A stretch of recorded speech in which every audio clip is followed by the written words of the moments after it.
Hey everyone, it's day 2 of our family discussion forum here, and just to review, we're reading through this book right here called Special Needs Parenting from Coping to Thriving, and it's written by Lorna Bradley. And we are going to put the link to this book in the discussion, just in case you want to buy it and follow along with us. You don't have to, not a requirement. But Amazon does sell this, so we'll put the link to it in the discussion. So if you want to buy it, you can. Otherwise, you can just join us each day and listen to me read to you. So how exciting is that? So on day 1, we read a little excerpt, and now we're going to continue. The heading is called Biblical Witness. What is the relationship between faith and disability?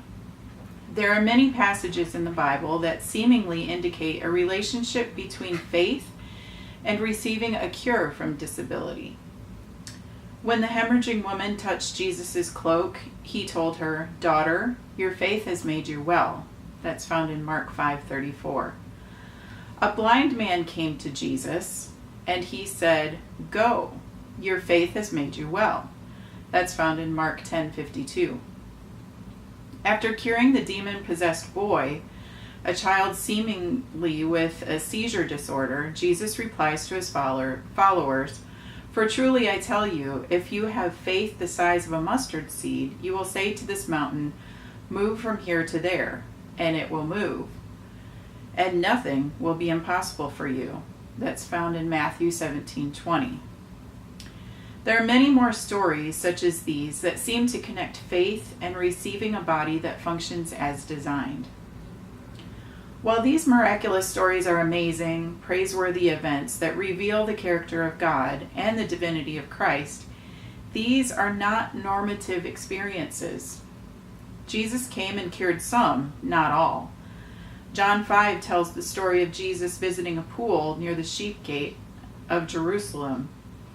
There were 5 porticos, and in these lay many invalids, blind, lame, and paralyzed. There, Jesus healed a man who could not walk and had been waiting at the pool for 38 years. Did Jesus heal the rest of the people there? We don't know because it wasn't written. But it seems if he had, that part of the story would have been included in one of the Gospels. Were the few people we meet in the gospel stories who were cured of physical conditions the only people with faith with whom Jesus came into contact? Surely not. Jesus walked among populations scattered throughout Judea and Samaria and Galilee. Thousands of people traveled great distances to learn from him. Jesus encountered many people with faith. The miracles in which Jesus cured some individuals do not highlight the small handful of people who actually had faith. Rather, they demonstrate the power of Christ to offer to all an even greater gift, the gift of salvation and freedom from sin and death. How much greater are those gifts than the gift related to our temporary physical bodies? Faith and receiving a cure. Biblical passages about miraculous cures become problematic when they are used as a measuring stick for the level of faith of the parent of a child with special needs. One parent of a boy with multiple disabilities shared that her grandfather-in-law advised her, "If you just dig real deep and pray, God will make your son well." She was hurt and offended. What's wrong with him? He's God's child. This is how God made him, and he is fine. This mother's level of faith was not the cause of her son's circumstance. Rather, her level of faith and understanding of how God sees her son helped her to accept her son as he is, to see beyond his physical differences to the beautiful child of God for whom she will provide care for the rest of her life. In her eyes, the healing that is needed is the world's perception. that her son's life is in some way tragic simply because he was born with a body that does not function to the level of expectations of other people. Now, the discussion question for today is, how do you feel about the texts in which Jesus cures people? How do you apply them to your own life? And then the next one, I got two today. How has special needs affected your understanding of God's character? So they're kind of hard questions, I think, to answer.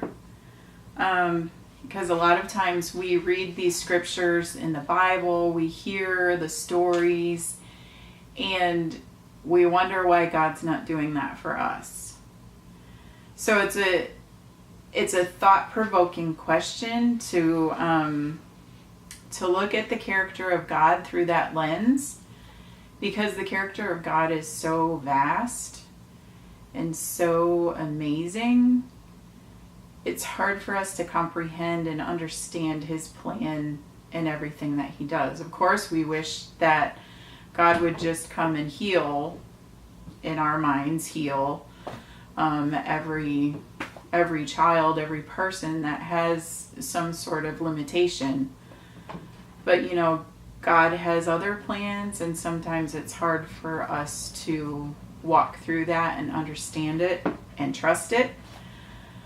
But God does have a plan in those things. So how do you feel about the texts in which Jesus cures people?